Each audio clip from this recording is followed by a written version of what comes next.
Саясаттан карасай атабыз айткан экен, мени кубалап жүрүп баатыр кылышты деп. Себеп дегенде ошо куугунтуктай берип оппозиция деп. Ошо кийин коркпой да калгам дейт. Биз дагы мына ошондой болуп турабыз.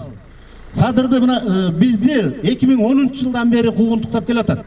2010-жылдан бери, анын ичинен 2012-жылдан бери мына бүгүн 8 жыл болду. 8 жылдан бери ушу мамлекеттик машина менен кармашып келатабыз. Ошондо дагы Садыр мына Кудайга шүгүр азыр түрмөдө отурат, бирок сынбай, духунда түшүрбөй менин элим бар, менин бир туугандарым бар деп отурат. Эми Кудайым буйрса биз ушул шайлоодо Мекенчил партиясы утуп чыгып, биз Садырды чыгарабыз түрмөдөн. Биз ушундай уран менен келатабыз.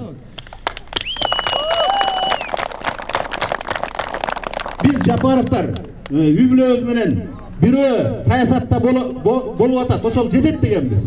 Бирок саясатка бизди аралаштырып коюшту. Садыр Жапаровдун артынан, инимдин артынан жүрүп, биз 12-жылдан бери саясатка аралашып калдык. Болбосо саясатка аралашпайлы өз оокатыбызды кылып, ушу элдин арасында жүргөнбүз. Эми деле элдин арасындабыз, бирок ушул саясат менен айланышып калдык. Менин жогорку кеңешке баратканымдын себебинин бири ушул. Мыйзамсыздык бизде. Өтө мыйзамсыздык. Мына Садыр мыйзамсыз эле жатат. Садыр элдин жертвасы болду десем болот.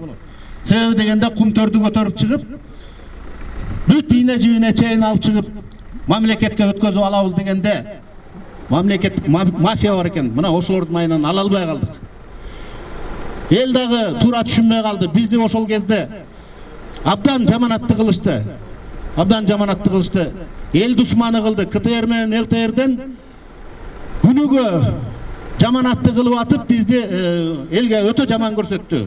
Бирок кийин Кудай бар экен, акыйкаттык бар экен. Биз интернет аркылуу бизди азыр элдин баары Кудайга шүгүр колдоп атат. Мына Садырды ар бир областтан 7 дуан баары колдоп атат. Мына биягы Акталат башы, тиягы Лейлек Кулунду, Ош Жалалабад Баткен, Талас бардыгы колдоп атышат азыр. Кудайга шүгүр.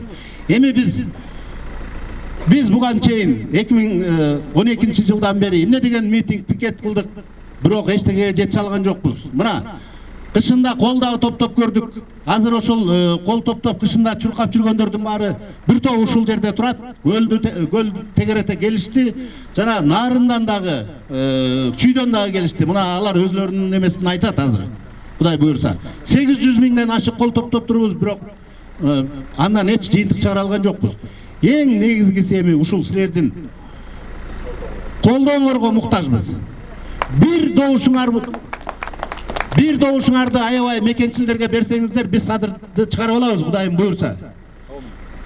Биз парламентке жетсек, Кудайым буйрса, чыгарып алабыз деп турабыз. Ошон үчүн, урматтуу агайын туугандар, колдоп бериңиздер. Биздин программа мына биринчи баш мыйзамды өзгөртүп, башкаруу системасын бир баштуу башкарууга алып келели деп атабыз. Азыр мына эч ким мамлекетке жооп бербейт.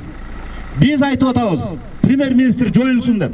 Премьер-министр аппараты менен бардыгы эмес менен жоюлсун, дагы бир гана президент башкарсын. Президент ички тышкы саясатка президент өзү жооп бергендей болсун. Келип башы менен. Президентте кол тийбестик деген болбош керек. Бул биринчи эмебиз. Программабызда биринчи. Экинчиси, сотторду биз көз карандысыз кылышыбыз керек. Мына ошондо биз акыйкаттыкка жетишет экенбиз. Себеби дегенде мен өзүм көрүп чыктым түрмөнү. Түрмөдө 5,5 ай отурдум. Мына ошол жерде бир жигит келди.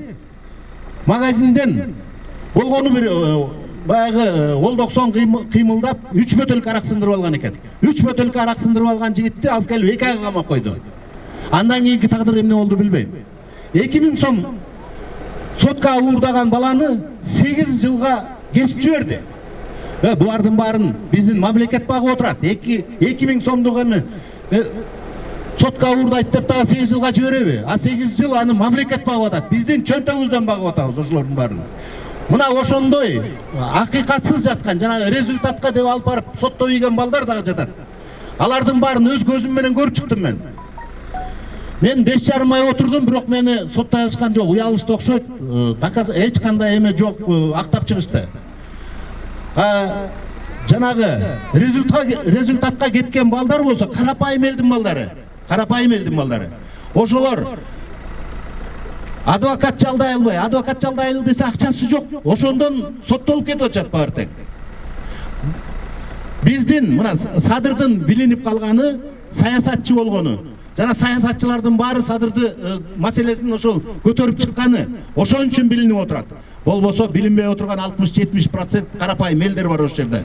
Ошолордун баарын мыйзамдуу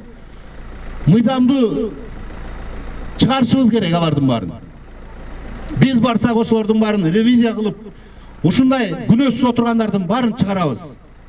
Эң негизгиси эми биз бюджетибизди көтөрүшүбүз керек мамлекет. Бюджетибизди эмнелер менен көтөрөбүз? Бюджетти кен байлыктарды мамлекетке иштетебиз. Мамлекеттин карамагына алып, мамлекет иштетмейинче биз итке минген. Мына 30 жылдан бери эмне кылып отурабыз?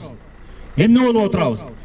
Союздан тараганда биз 15 республиканын ичинде 5-нчи местада элек. Азыр канча жыл согуш болгон Тажикстандан ылдый түшүп калдык. Тажикстандан артта калып калдык. Союз эмне деген байлыгыбыздын баарын талкалап таратып ийди. Мына мал чарбасын эле айталы. Өткөндө Торгоев айтып атат, суроо берип атат. Мал чарбасын ушинтип салды эле. Мал чарбасын эбегейсиз талкалабадыбы? Мал чарбасын эле эмес, завод фабрикаларыбызды дагы. Бишкекте бир эле заводдо 22 000 киши суткасына иштетишкен. Ошол заводдорду талкалап салышпадыбы? Ипбекер кетти. А заводдун ичиндеги бир эле оборудование 72 миллион доллар турчу экен. Биздики стратегический курал чыгара турган заводдор болчу бардыгы. Мына бир эле заводду айтып атам, 22 000 киши бир суткада иштеп чыгышчу. А калган заводдор. Эгер ошолордун баары иштеп турганда биздин балдарыбыз мигрант болмок эмес. Айыл чарбасы талкаланбай турганда балдарыңардын баары өзүңөрдүн көз алдыңарда ушул жерде чогуу. Ушул жерде эле жашап турмак. Биз азыр биздин кен байлыктарыбыз итбекер кетип атат, ошон үчүн биз кен байлыктарды мамлекетке алышыбыз керек. Мына биздин программа ушундай. Рахмат көңүл бурганыңыздарга. Мекенчил партиясына добуш бер. Мекенчил бол.